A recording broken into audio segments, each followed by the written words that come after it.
मुझे खाना खाना बहुत अच्छा लगता है। मैं आपको देखकर क्या हूँ बहुत खुश हूँ। मुझे क्या है दौड़ना अच्छा लगता है।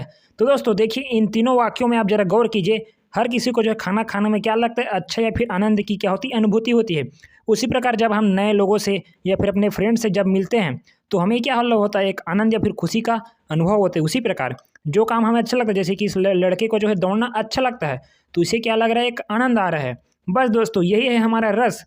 नमस्कार प्यारे साथियों, आज हम लोग जानेंगे रस की परिभाषा और साथ ही इसके अंग के बारे में जो है हम लोग जानेंगे। ठीक है, तो चलिए वीडियो को शुरू करते हैं और जानते हैं। चलिए परिभाषा को ध्यान से देखिए। जिन काव्य, कहानी, उपन्यास, नाटक आदि को पढ़ने, सुनने या देखने से जो आनंद की क्या हो अनुभूति हो या फिर फील हो, है ना, होती है, उसे ही हम लोग रस कहते हैं दोस्तों। ठीक है, जैसे कि इन तीनों पिक्चर को देखिए आप। जैसे कि यहाँ पे एक महिला जो है खाना खा रही है, ठीक है, उसी प्रकार उसे एक आनंद या फिर खुशी हो रहा है। उसी प्रकार इस लड़के को एक इस लड़की से क्या है मिलने से क्या है खुशी हो रही है ना। उसी प्रकार इस लड़के को जो है अपना अपना दौड़ना जो उसे अच्छा लगता है वो काम करने से उसे एक आनंद या फिर अनुभूति हो रहा है। वही है दोस्तों हमारा रस। से प्रश्न पूछे कि रस के अवयव कितने होते हैं, तो आप लोग लिखिएगा कि रस के अवयव 4 होते हैं। जैसे कि पूछ दे कौन कौन सा, तो आप लिखिएगा इस पहला स्थायी भाव, दूसरा विभाव, तीसरा अनुभाव, चौथा है दोस्तों हमारा संचारी भाव। ठीक है, चलिए तो पहला स्थायी भाव को समझते हैं। तो पहला दोस्तों हमारा स्थायी भाव। ठीक है, स्थायी मतलब होता है दोस्तों जो हमेशा हमारे दिमाग में रहता है। चलिए, ऐसे मन के विकार जो हमेशा मन या फिर बुद्धि में रहते हैं, जो अनुकूल वातावरण पाकर क्या होता है बाहर आते हैं। जैसे कि दोस्तों यहाँ पे देखिए, प्रेम क्या है, जब दो दोस्त आपसी व अनुकूल या फिर वातावरण पाते हैं तो उनसे प्रेम होता है। ठीक है, जब हम कुछ चीज़ देखते हैं जो हंसने योग्य है तब हम हंसते हैं। उसी प्रकार खुशी भी एक तरह से हमें खाना खाने से, हमें जो काम अच्छा लगता है उसे करने से क्या होता है खुशी लगता है। उसी प्रकार डर भी है, हम अपने माता पिता, अपने गुरु जी या फिर भूत, मतलब हमें डरने का भी कोई एक कारण होता है ना। उसी प्रकार अगर देखें क्रोध भी हम लोग करते हैं। ठीक, उसी प्रकार चमकना आदि क्या है हमारे स्थायी भाव है जो हमारे अंदर रहते हैं, बट उस समय पाकर उस अनुकूल वातावरण पाकर के जो है वो बाहर आते हैं। चलिए उदाहरण से समझिए। तो यहाँ पे देखिए दोस्तों, यहाँ पे जो है मोटू पतलू है, पतलू है, यहाँ पे चिंगम सर है, यहाँ पे मोटू है। देखिए तो यहाँ पे देखिए चिंगम सर को देख करके कौन कौन डर रहा है, यहाँ पे ये डर रहा है पतलू और मोटू, और गुस्सा कौन कर रहा है, यहाँ पे हमारा चिंगम सर कर रहे हैं। ठीक, इन दोनों पे समझ गए ना। तो ये जो है गुस्सा और डर हमारे अंदर है, लेकिन यहाँ पे देखिए यहाँ पे कारण कौन बना, चिंगम सर। चिंगम सर को जो देख करके जो है वो दोनों डर रहे हैं। ठीक, अगला देखिए, यहाँ पे बच्चे जैसे कि मैं ट्यूशन पढ़ाता हूँ, यहाँ पढ़ने आने के लिए उनके अंदर एक खुशी है। देखिए इस लड़की के अंदर खास एक खुशी है ना। तो खुशी जो है हमें एक अनुकूल वातावरण मिला उनको, तो फिर वो हंस रहे हैं। उसी प्रकार देखिए, अब बताइए आप लोगों को गुलाब जामुन खाना या फिर रसगुल्ला खाना अच्छा लगता है कि नहीं लगता है, लगता है ना। चलिए जिन लोगों को नहीं लगता उनके लिए नहीं, अगर लगता है तो जाहिर सी बात है आपको गुलाब जामुन खाने में अच्छा ही लगेगा, है ना। उसी प्रकार देखिए, ये क्या है एक तरह से क्या है, जैसे कीड़ा को खाना क्या है, घृणा है, बेकार है ना। तो इस तरह से हमें फीलिंग आया उस चीज़ को देख करके। उसी प्रकार देखिए जो दोस्तों, जब हम लोग आर्मी मैन या फिर पुलिस मैन को या फिर कोई सरकारी अधिकारी को देखते हैं या फिर कोई महान व्यक्तित्व को देखते हैं तो हमें क्या उत्साह लगता है कि हम लोग भी इनके जैसा बनेंगे। तो फील ही क्या है दोस्तों, एक स्थायी भाव है जो उस चीज़ को देख करके बाहर आती हैं। उसी प्रकार जब हम कोई भगवान को देखते हैं तो हमारे अंदर एक भक्तिमय भावना उत्पन्न होती है, जो भगवान को मानते हैं ना। तो एक तरह से अंदर हमारे अंदर रहता है वो चीज़, लेकिन वो चीज़ जो है हमारे बाहर निकलती है ना। कहने का तात्पर्य ये है कि ये सभी गुण जितने भी हमने 6 चित्र में देखा, ये सभी का हमारे अंदर विद्यमान है। लेकिन जब ये चिंगम सर को देखें तो डरें, है ना। यहाँ पे बच्चे जो हैं यहाँ पढ़ने के लिए आए ट्यूशन क्लास में तब हंसे। जब हमने रसगुल्ला देखा या फिर खाया तो हमें अच्छा लगा। यहाँ पे जब इस चीज़ को हमने देखा कि बेकार है तो हमें घृणा लगा। उसी प्रकार जब हमने आर्मी मैन को देखा तो हमें क्या हुआ, उत्साह जगा कि हम लोग भी आर्मी में जा करके देश का सेवा करेंगे, है ना। उसी प्रकार जब हम भगवान को देखा तो हमारे अंदर एक भावमय भक्तिमय जो भावना जो है प्रेरित हुआ, है ना। तो ये कारण होता है दोस्तों स्थायी भाव का, है ना।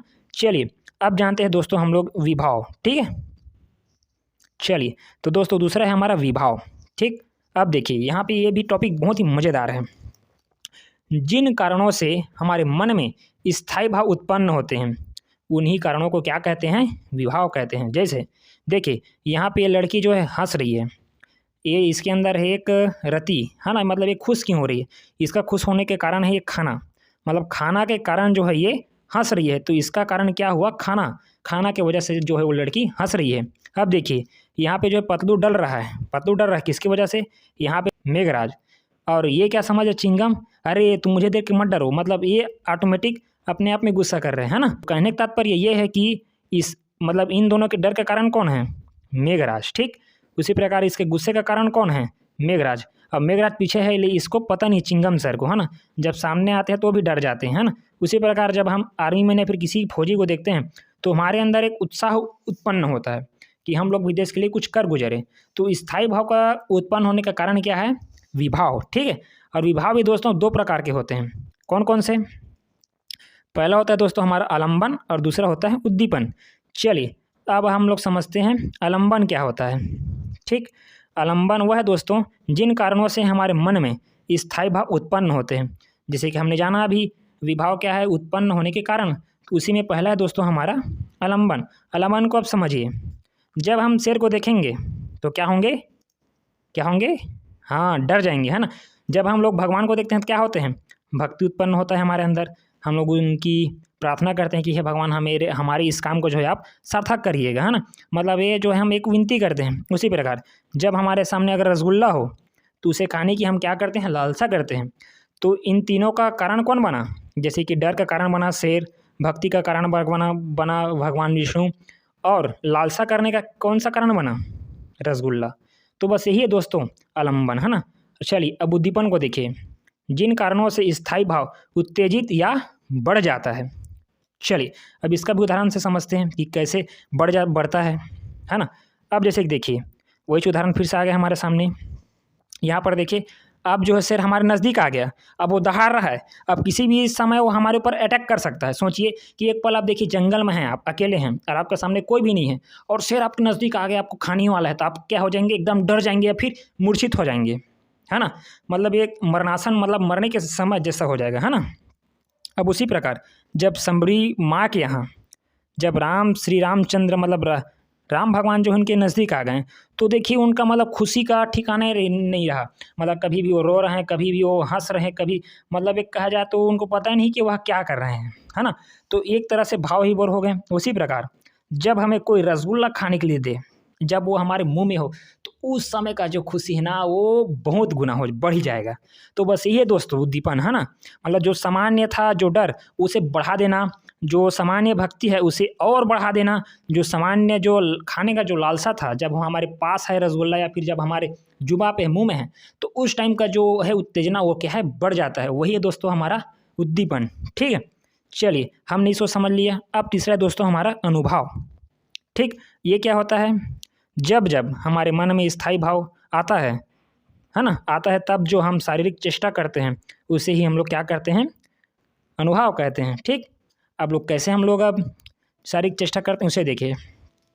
जब हमने कुछ हंसने योग्य देखा तो हमने हंसा, हमने अपने मुंह को हिलाया, किसी को हमने थप्पड़ मारना चाहा, जब कोई हमारे साथ बदतमीजी किया या फिर कुछ गलती किया हमने उसे थप्पड़ मार दिया, तो वो क्या है? हम एक शारीरिक चेष्टा किए उसे मारे, है ना।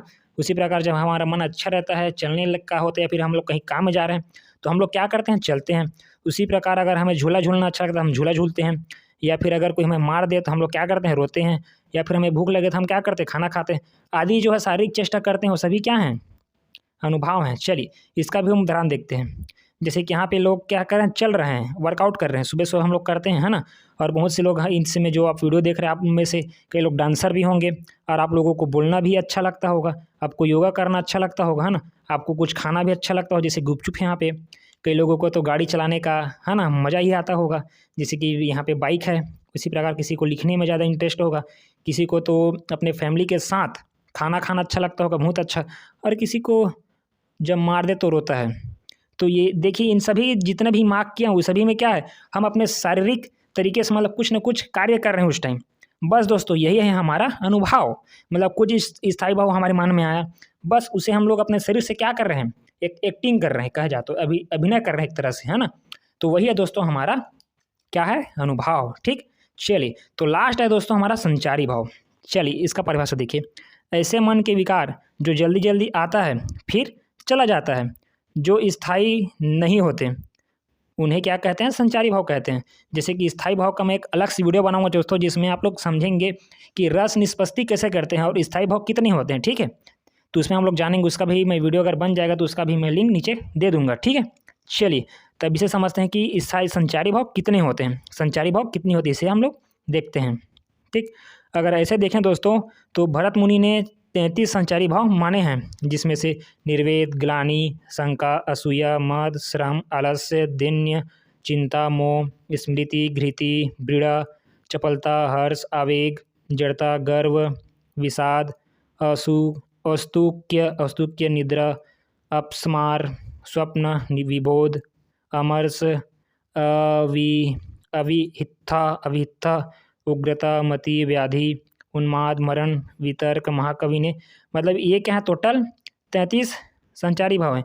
और लास्ट जो है हमें महाकवि देव ने 34वां माना है, हमारा छल को भी माना है दोस्तों, ठीक है। मतलब देखें जाए तो टोटल जो है 34 जो है हमारे पास संचारी भाव होते हैं, जो तुरंत आए और तुरंत चले गए, है ना। तो ये क्या होते हैं, मतलब तुरंत आए जो स्थायी भाव क्या है, हमारे चित्त में हमेशा रहते हैं। और उसी प्रकार देखें, निद्रा थोड़ा देर के लाया चला गया, घृति मतलब घृणा थोड़ी देर के लाया चला गया, है ना। उसी प्रकार हम थोड़ा बहुत काम किए फिर चला गया, आलस थोड़ी देर के लाया फिर चला गया। उसी प्रकार हम थोड़ा बहुत चिंता किए फिर चिंता गया। कई लोग तो फिर चिंता करते रहते हैं भैया, लेकिन चिंता करना ठीक नहीं होता है ना। उसी प्रकार किसी सामने शंका किया, शंका का निवारण हो गया तो चला गया। तो ये सभी क्या हैं, तुरंत आए तुरंत चले गए। यही है दोस्तों हमारा संचारी भाव, ठीक है। आई होप दोस्तों आपको रस और रस के अवयव आपको अच्छे से समझ में आएंगे, मैं उम्मीद करता हूँ पूरी तरह से। और अगर आ गया दोस्तों, नीचे एक प्यारा सा कमेंट करिएगा वीडियो कैसा लगा। अगर वीडियो का इन्फॉर्मेशन अच्छा लगा तो जरूर दे दोस्तों, वीडियो को लाइक करिएगा और चैनल में पहली बार चैनल को सब्सक्राइब करिएगा। तो चलिए मिलते हैं दोस्तों रस की निष्पत्ति वाली वीडियो में, तब तक के लिए बाय बाय, जय Hind, Vande Mataram, thanks for watching.